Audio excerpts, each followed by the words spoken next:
ജീവിതം അത് ആര് പോയാലും വന്നാലും അതിങ്ങനെ ഒഴുകിക്കൊണ്ടേയിരിക്കും.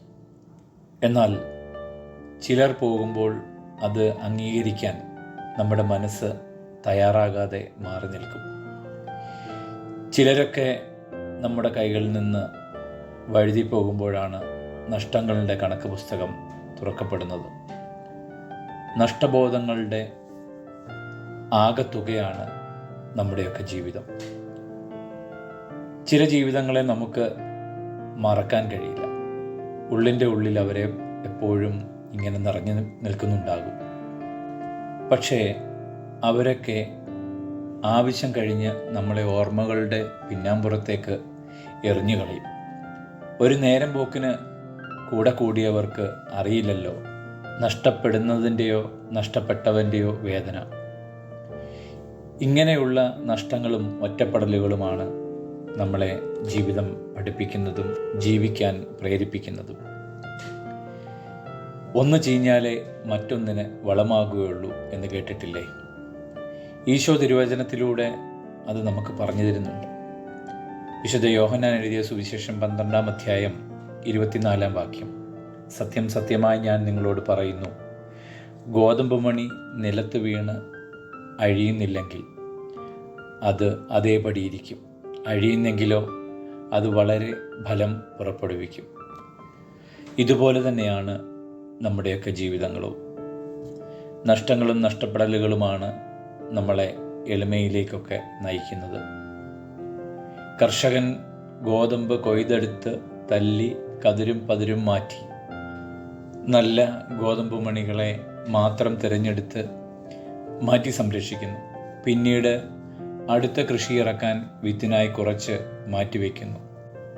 പൊടിക്കാനും മറ്റും എടുക്കുന്ന ഗോതമ്പ് മണികളേക്കാൾ സംരക്ഷണം അടുത്ത കൃഷിയിറക്കലിനുള്ള വിത്തിന് ലഭിക്കാറുണ്ട്. പക്ഷേ കൃഷിയിറക്കാൻ കാലമാകുമ്പോൾ നിലം നന്നായി ഒരുക്കി വിത്ത് ചെന്ന് വീണാൽ അത് മുളയ്ക്കാനും വളരാനും വേണ്ട എല്ലാ സാഹചര്യങ്ങളും ഒരുക്കി കർഷകൻ തൻ്റെ സംരക്ഷണയിലുണ്ടായിരുന്ന ഗോതമ്പ് മണികൾ കൃഷിക്കായി പാകപ്പെടുത്തിയെടുത്ത വയലിലെ ചെളിയിലേക്ക് വലിച്ചെറിയുന്നു. അവിടെ ഗോതമ്പ് മണികൾക്ക് അന്നുവരെ കിട്ടിയിരുന്ന എല്ലാ സംരക്ഷണവും കരുതലും നഷ്ടപ്പെടുന്നു. രൂപവും ഭാവവും മാറുന്നു. അഴുകപ്പെടുക അതുമാത്രമാണ് ഗോതമ്പ് മണികളുടെ മുന്നിലുള്ള ഒരേ ഒരു വഴി. അഴുകാതെ കിടന്നാൽ ആ ചെളിയിൽ കിടക്കാമെന്നല്ലാതെ മറ്റൊരു പ്രയോജനവും ആ ഗോതമ്പ് മണികൾക്ക് ഉണ്ടാകാൻ സാധ്യതയില്ല. ഗോതമ്പ് മണികൾ അഴുകിയാൽ മാത്രമേ അതിന് മുളപൊട്ടുകയുള്ളൂ, ഒരു നല്ല ഗോതമ്പ് ചെടിയായി മാറുകയുള്ളൂ, അതിൽ നിന്നും അനേകം കതിരുകൾ ഉണ്ടാകുകയുള്ളൂ, ആ കതിരുകളിൽ അനേകം ഗോതമ്പ് മണികൾ ഉണ്ടാകുകയുള്ളൂ. ഈ ഒരു പ്രക്രിയ പൂർത്തിയാകുമ്പോഴാണ് ഗോതമ്പ് മണിയിലുള്ള ദൈവത്തിൻ്റെ പദ്ധതി പൂർത്തിയാകുക. നമ്മുടെ സൃഷ്ടികർമ്മത്തിൽ തന്നെ ദൈവം തൻ്റെ പദ്ധതി നമ്മിൽ നിക്ഷേപിച്ചിട്ടുണ്ട്. റോമ 8:28-29. ദൈവത്തെ സ്നേഹിക്കുന്നവർക്ക്, അവിടുത്തെ പദ്ധതി അനുസരിച്ച് വിളിക്കപ്പെട്ടവർക്ക് അവിടുന്ന് സകലതും നന്മയ്ക്കായി പരിണമിപ്പിക്കുന്നു. അവിടുന്ന് മുൻകൂട്ടി അറിഞ്ഞവരെ തൻ്റെ പുത്രൻ്റെ സാദൃശ്യത്തോട് അനുരൂപരാക്കാൻ മുൻകൂട്ടി നിശ്ചയിക്കുകയും ചെയ്തു. ഇത് തൻ്റെ പുത്രൻ അനേകം സഹോദരരിൽ ആദ്യജാതനാകുന്നതിന് വേണ്ടിയാണ്. ഈ ജീവിതത്തിൽ നമുക്കുണ്ടാകുന്ന നഷ്ടങ്ങളും ലാഭങ്ങളുമൊക്കെ അതൊരു ദൈവിക പദ്ധതിയാണ് എന്ന തിരിച്ചറിവ് നമുക്കുണ്ടാകണം. നമ്മളെ വിളിച്ചിരിക്കുന്നത് ശരിക്കും പറഞ്ഞാൽ ഒരു ഗോതമ്പോണിയാകാനാണ്.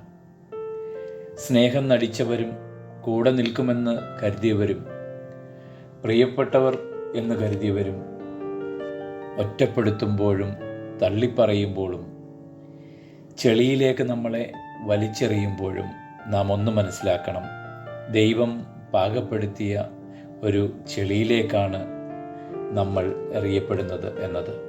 ആ ചെളിയിൽ നിന്നും തഴച്ചു വളർന്ന് അനേകം കതിരുകളിലെ അനേകം നല്ല ഗോതമ്പ് മണികളുമായി വിശക്കുന്നവന് അന്നമായി, വിതച്ചവന് ഒരു മുതൽക്കൂട്ടായി മാറാൻ നമുക്ക് ദൈവം തരുന്ന അവസരങ്ങളാണ് ഇതൊക്കെ എന്നുള്ള തിരിച്ചറിവ് നമുക്കുണ്ടാകണം. ജെറമ്യ 29:11 ഇങ്ങനെ പറയുന്നു, കർത്താവ് അരുളി ചെയ്യുന്നു, നിങ്ങളെക്കുറിച്ചുള്ള പദ്ധതി എൻ്റെ മനസ്സിലുണ്ട്, നിങ്ങളുടെ നാശത്തിനല്ല ക്ഷേമത്തിനുള്ള പദ്ധതിയാണത്, നിങ്ങൾക്ക് ശുഭമായ ഭാവിയും പ്രത്യാശയും നൽകുന്ന പദ്ധതി. അതുകൊണ്ട് നമുക്ക് നമ്മളെപ്പറ്റി വിചാരമില്ലെങ്കിലും നമ്മളെപ്പറ്റി വിചാരമുള്ള ജീവിക്കുന്ന ദൈവം നമ്മുടെ കൂടെ ഉള്ളപ്പോൾ എന്തിനാണെന്നേ പരാതിയൊക്കെ, എന്തിനാണെന്നേ പരിഭവങ്ങളൊക്കെ? സങ്കടപ്പെടുകയൊന്നും വേണ്ടെന്നേ. എന്നെയും നിങ്ങളെയും വിളിച്ച ദൈവം വിശ്വസ്തനാണ്. പലരുമാകാം, പലതുമാകാം, പക്ഷേ പകരമാകുന്നില്ലെന്നേ. മോശം ദിവസങ്ങൾക്ക് ഒരു ഗുണമുണ്ട്, അന്നെല്ലാ ബന്ധങ്ങളും പരീക്ഷിക്കപ്പെടും.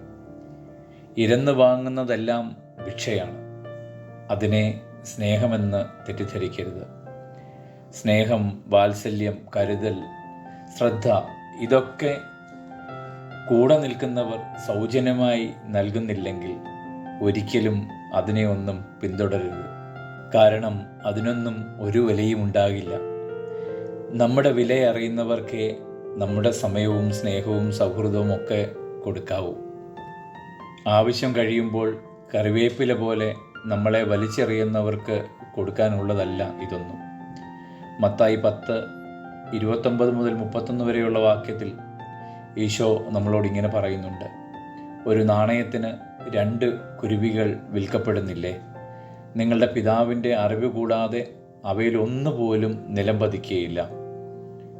നിങ്ങളുടെ തലയിലെ ഓരോ മുടിയും എണ്ണപ്പെട്ടിരിക്കുന്നു. അതിനാൽ ഭയപ്പെടേണ്ട. നിങ്ങൾ അനേകം കുരുവികളേക്കാൾ വിലയുള്ളവരാണല്ലോ. നമ്മൾ ആരാണെന്ന് നമുക്ക് അറിവുള്ളിടത്തോളം കാലം കൂടെ നിൽക്ക് എന്ന യാചനയുമായി മറ്റുള്ളവരുടെ പിറകെ പോകാതിരിക്കുക. നമ്മളെ അംഗീകരിക്കുന്നവർക്ക് കൂടെ നിൽക്കാൻ യാചനയുടെ ഒന്നും ആവശ്യമില്ലെന്നേ.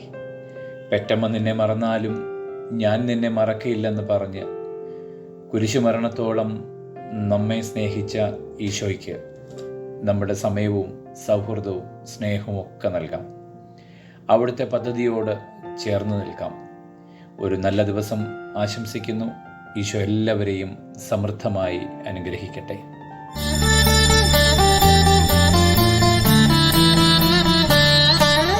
മണ്ണിൽ വീണഴിയുന്ന ഗോതമ്പ് മണി പോൽ ഒരു വേളയഴിയാൻ കഴിഞ്ഞുവെങ്കിൽ, മണ്ണിൽ വീണഴിയുന്ന ഗോതമ്പ് മണി പോൽ ഒരു വേളയഴിയാൻ കഴിഞ്ഞുവെങ്കിൽ, ശൂന്യനായി കുരിശിൽ ബലിയായ പോലെ ഒരു വേള ശൂന്യനായി തീർന്നുവെങ്കിൽ, സ്വയമൊന്നു നൽകാൻ കഴിഞ്ഞു